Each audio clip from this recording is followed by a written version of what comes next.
So guys, I'm here today to talk about the role of lead gen at NetSuite. Before I get started, I do have to say I'm actually not here representing NetSuite. I moved on in 2016. So today, I work for OpenView, a venture capital firm based in Boston that invests in B2B software companies at the expansion stage globally. And my role and my team work post-investment with our portfolio companies on a whole range of value-add and consulting services. But if we wind back, I was working for NetSuite for about 8 years. This is the revenue growth curve from 2006 on when the data is publicly available. But you can see it had a pretty nice lift. The facts. So NetSuite was founded in 1998, kind of old cloud. Went public in 2007 and exited to Oracle in an acquisition last year for $9.3 billion. The kind of common problem we had through that entire growth curve was hiring. And probably a lot of you as founders in the room can acknowledge that's like a big problem, finding enough of the right people. It was actually probably top 3 every quarter I worked there for 8 years. We would get in a room as our executive team and the CEO, Zach, would talk about hitting your hiring goals, and he would ask every member of the management team where we stood against the goals we had laid out at the beginning of the quarter. So it was pretty prominent. At the start of 2011, a couple of things sort of came together that brought our BDR team about. So first, NetSuite was way behind on sales hiring, and I'm talking like someone way above my pay grade did the math, looked at the next year, knew we had a 6 to 9 month sales cycle and a pretty long ramp time, and got worried. The second, Oracle had doubled down on BDC hiring. They went all in on college. They said, we're going to hire people right out of university, and we're going to train them up, and it's going to work. And then third, we had 2 SVPs of our sales team who were saying, we need to figure out this outbound model. And just like a quick sidebar here, NetSuite has a marketing engine. So we were $200 million in revenue, all on inbound, before anybody built an outbound team. So it was a pretty exciting time. I got a call from our CEO who said, we need to go make this thing happen. And by February of 2012, we were all in on this plan. Now, I think the most important thing to stress here is we were solving a very particular problem, which was hiring, not lead gen. So we went at this saying, if you can hire, we're supposed to hire 18 in year 1. If you can graduate 12 and create 12 account executives 12 months from today, and you don't screw up the inbound lead gen, you did your job. So I was like, all right, low bar. It turns out we actually were able to produce a lot of great results on the lead gen side. So at the 3-year span here, let's talk about year 1. We hired 18 people. We graduated 17 in 9 months. We added 30% value on top of the existing inbound lead flow for every lead that was touched by a BDR. We hired 48 more people that year and started training them up for AE roles. From that point on, to say it was moving fast is just a massive understatement. We doubled, we tripled, we quadrupled. We literally just couldn't keep pace with the hiring. I couldn't hire reps or managers fast enough. When I did get them in seat and trained, they moved on to other parts of the organization almost immediately. They were promoted into sales management roles, into sales reps, into account management, marketing, sales operations. This was the feeder program for the entire org, which was great. But when I left in 2016, we had hired 382 people in just under 3 years. Of those, 176 had already been promoted. And we were operating in 6 countries and 11 offices across the world, with 75% of the team doing strictly outbound. So it was a pretty massive operation. And as I was reflecting on that and thinking about what I wanted to share here, I really wanted to share a couple of tactical lessons and advice, really the mistakes I made along the way in building that team. And so what I'm going to do is 5 lessons in 5 years. Don't do the math on that. It's calendar years. It's really 3.5. But it worked out. All right, so my first one, you can learn from your peers. So when I started this team, my background was in sales operations, and I was running an account management group at the time. I had never done lead gen. So I went out and I talked to every lead gen leader I could find. I read every book that was out there on the subject. I called a lot of friends, and I got 3 consistent pieces of advice. The first one was to separate your inbound and outbound. The second one was to not worry about product training. They don't really need to know it. And the third one was to make sure that they were tightly aligned with the sales team, so they started building that relationship and trust with an individual in the sales org. So I thought I was really special, and I was going to do it different. Did the complete opposite, have everybody take inbound phone shifts, everybody work outbound, everybody get exposure to every vertical and department in our business, and trained the hell out of the product. So 6 months in, inbound wasn't doing that great. My outbound was sort of like patchy at best, but I had a team of people that could fill out an RFP in their sleep. Wasn't great, so we started again. We looked back at our training, we thought about the program, and my do's and don'ts are surprisingly what I learned on the way in. So like, listen to the advice that's given to you. The one thing I'll say on the inbound versus outbound, I think people hear that advice about inbound versus outbound, and they assume that it's because the individual can't balance those two activities or that the skill set in hiring is so different.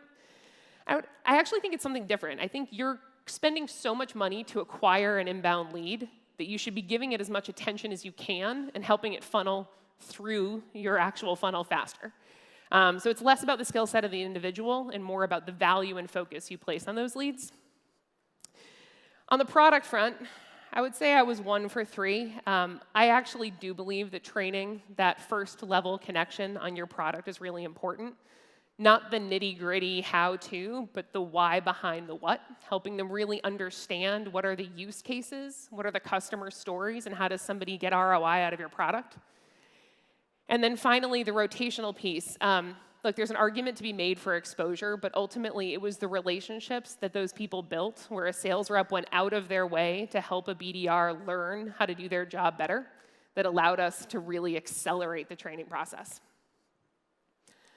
All right, so year 2, never stop hiring. It seems so obvious. I gave you my number. We hired 382 people in 3 years. We just were constantly interviewing. What I think kind of gets interesting here is most people who have a BDR team have a first-time BDR manager, probably a first-time manager generally. As that team grows and you put in team leads or you expand to other offices, maybe you're international. I had teams in Singapore, Japan, Austin, Texas, Canada. You can't be on every interview, and your management team needs to be trained on how to hire for the qualities that you're looking for. So if I can give you 3 pieces of advice here, my first one is to understand your hiring profile and document your interview process. One BDR manager should be the same as the other if you're interviewing, and you should know what the outcome of that is. Second is really coaching of that management team.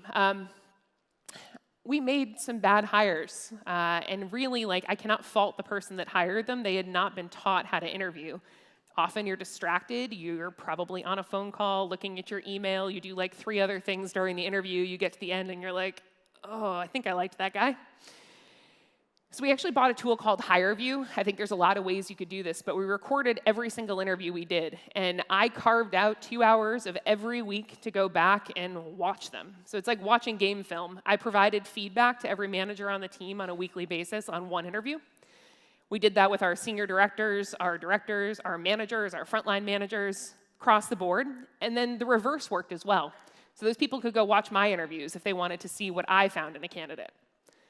And then finally, getting comfortable firing someone. It is a really tough thing to do early on, especially as the team is small. And I think the advice I would share is to empower your frontline managers in this regard. I think people pour too much energy in, and you want everybody on your team to be successful. But sometimes we make mistakes, and we put people in the wrong jobs, and we need to own that.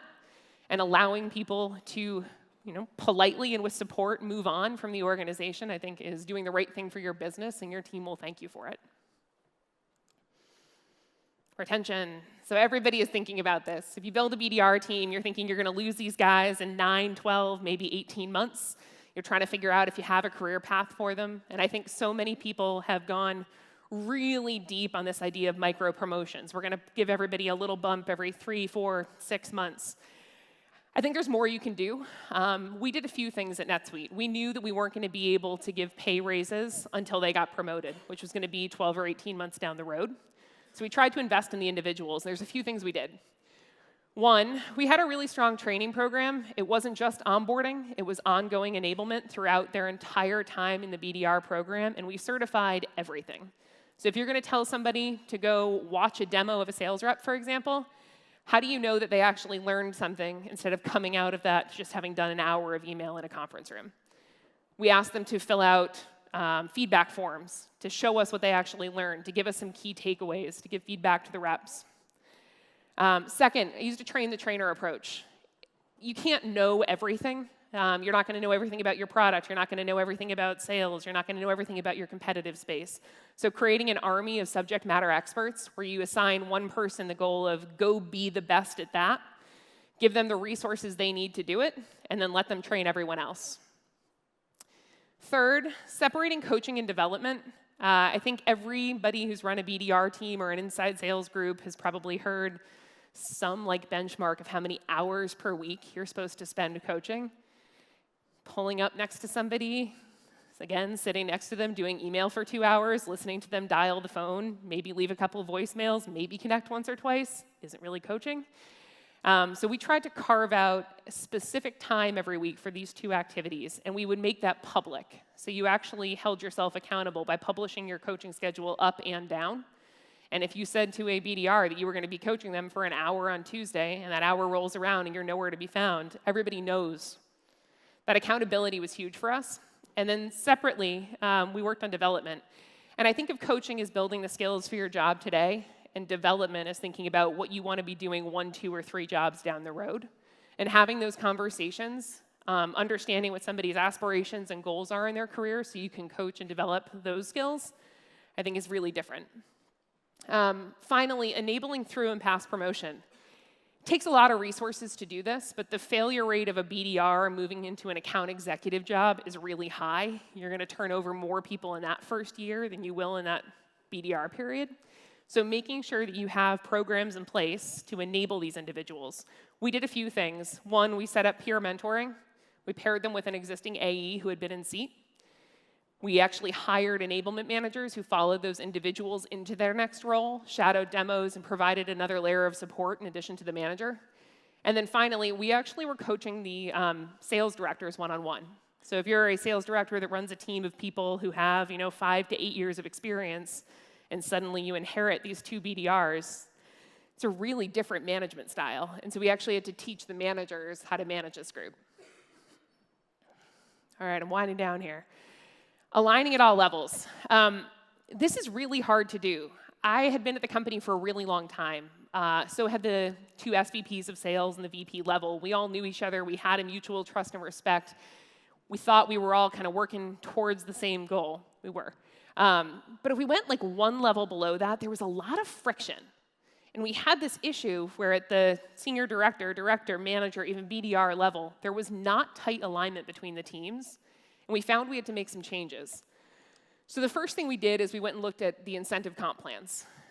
I work with a lot of startups now. I'm working with somebody right now where the BDR team is just over 200% of their number year to date.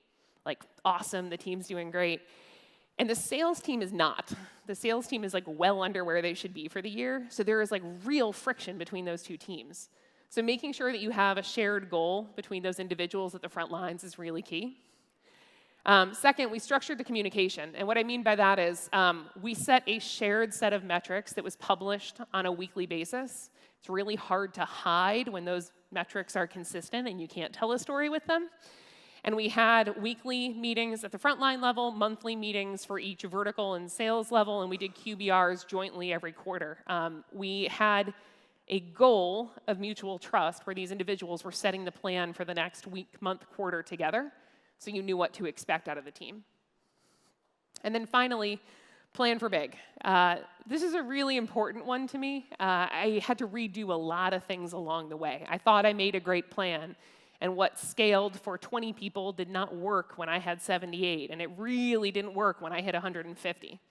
So I think of that in 3 ways: people, process, and technology. People's first to me. If you hire the wrong people, you're going to regret that for a long time. I had 2 awesome leaders that I hired that were running sort of the biggest parts of the team, and they were just relentless in pushing us to be better. One of them actually took over when I left the group and called me and said, "Man, this is a lot of work." And we were realizing just how much it takes to be thinking 6 and 12 months ahead, not I need to clear my inbox for today. And that's where process came in. We were really focused on building scalable process that would work. And I am a huge technology fan. I work for a VC that invests only in technology, but I think technology can be overused or used at the wrong times. I worked for NetSuite. We drank our own Kool-Aid. I used NetSuite CRM, so I didn't have the Salesforce App Exchange or all the amazing integrations and products that you can use to run a sales team, which I think made us be a little bit more thoughtful in where we invested and where we built our own integrations. And it made us really value where we had automation rather than relying on it solely. So NetSuite built a pretty cool company, had 40,000 organizations using the software. The lead gen team played a huge role in that. But I guess if I could leave you with one thing here, it's thinking about this team as your bench. They can do more than just the leads they're given today. And when I think about what I'm proudest of in this last couple of years, it's still the people and relationships. A week hasn't gone by that I haven't gotten a call to be a reference for someone, to say thank you, to show me what they're working on now, to tell me what they're doing next. Or a call from the executive team at NetSuite to tell me that someone just joined their team who, like 5 years ago, was a BDR. And it's pretty cool to see the lasting impact of this team. And I would encourage you to think of your team that way, too, and think about what else they could be doing for you down the road. So that's it from me. And I'm going to see if I can figure out how to open up some questions here.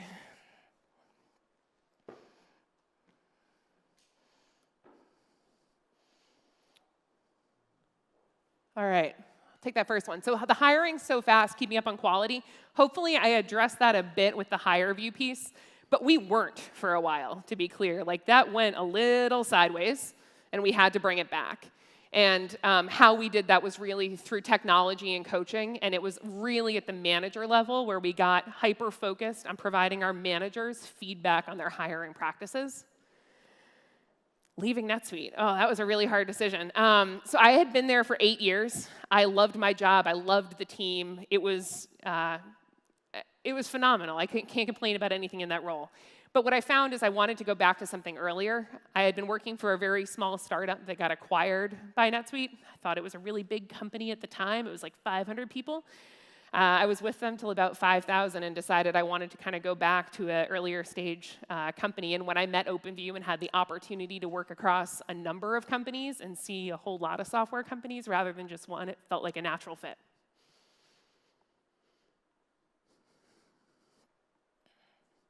Oh, no. OK.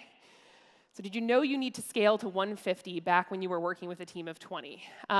No. So the way this went, the original plan was I was running an account management group, and I was going to do this on the side. We were just going to hire a few, and we were going to see if we could prove the model. And pretty quickly, that became actually, don't do this account management thing. Go figure out how to train BDRs. And so it was 20 in year one. About 3 months into that, honestly, it was really quick. It was 3 months in. We hadn't shown any value yet. Somebody said, hey, I like how this is working. Hire 50 more. And so we went from 20 to 70 nearly overnight. We scaled really quickly. And then from there, it was backfilling classes. And then in 2014, we doubled again. So it was a pretty steady increase. It wasn't like we went from 20 to 170 overnight.